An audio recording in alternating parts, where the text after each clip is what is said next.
लोकसभा चुनाव में मध्य प्रदेश में बीजेपी ने क्लीन स्वीप किया। सभी 29 सीटों पर बीजेपी ने जीत दर्ज की। हैरानी की बात तो यह है कि विधानसभा चुनाव में जहां कांग्रेस जीती थी, वहां भी कांग्रेस पिछड़ गई।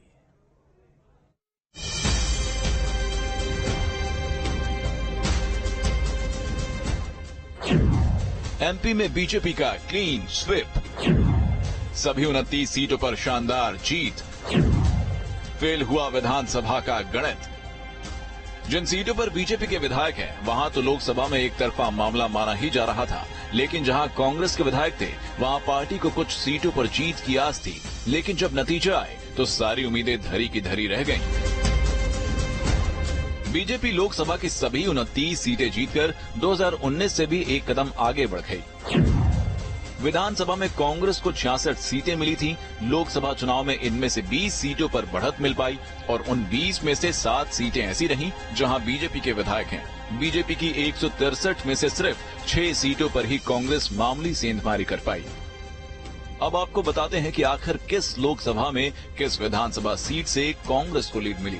तो नतीजे बताते हैं कि भोपाल लोकसभा सीट में भोपाल उत्तर और मध्य विधानसभा सीट पर कांग्रेस को लीड मिली, तो वहीं खरगोन में भगवानपुर, सेंधवा और पानसोलन में बढ़त मिली। इस तरह मंडला में बिछिया, लखनादौन सीट पर बढ़त मिली, जबकि ग्वालियर में ग्वालियर पूर्व और भीतरवाड़, डबरा में लीड मिली। जबकि धार में गंधवानी, कुछी और मनावर में बढ़त मिली। तो वहीं राजगढ़ में राघोगढ़, मुरैना में सबलगढ़, मुरैना और जौरों में बढ़त मिली। इसी तरह भिंड में गोहद और सेवड़ा विधानसभा सीट पर कांग्रेस प्रत्याशी को लीड मिली। तो वहीं रतलाम में सैलान, सिंधी में सिंघावल और खंडवा लोकसभा सीट पर बुरहानपुर विधानसभा सीट से कांग्रेस को बढ़त मिल पाई। आपको जानकर हैरानी होगी कि दिग्गज नेता भी अपने इलाकों में निर्णायक बढ़त नहीं दिला पाए। छिंदवाड़ा में कमलनाथ अपनी ही सीट से बेटे को लीड नहीं दिला पाए। यहां नकुलनाथ को 96,890 वोट मिले, जबकि बीजेपी के बंटी साहू को 1,09,078 वोट मिले। इसी तरह रतलाम में कांतिलाल भूरिया बेटे विक्रांत की सीट से पीछे रहे। बेटे की सीट से कांतिलाल करीब 9,000 वोटों से पीछे रहे।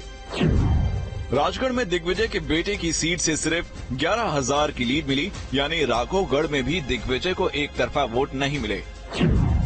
तो वहीं रीवा में नीलम मिश्रा को पति अभय मिश्रा की सीट पर बढ़त नहीं मिली। सिमरिया सीट से नीलम मिश्रा 8,000 वोटों से पिछड़ गईं।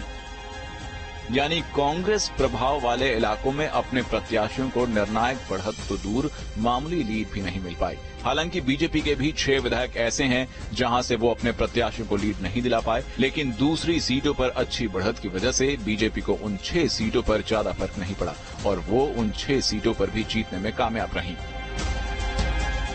कोई शक नहीं कि लोकसभा और विधानसभा चुनाव के मुद्दे और हालात अलग होते हैं, लेकिन अपनी सीटों से भी पिछड़ना कांग्रेस के लिए खतरे की घंटी है।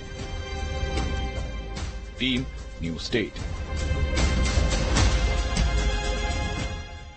वहीं लखीसराय से बड़ी खबर है, जहां पर क्यूएल रेलवे स्टेशन जंक्शन पर ट्रेन में भीषण आग लग गई। पटना जेसीडी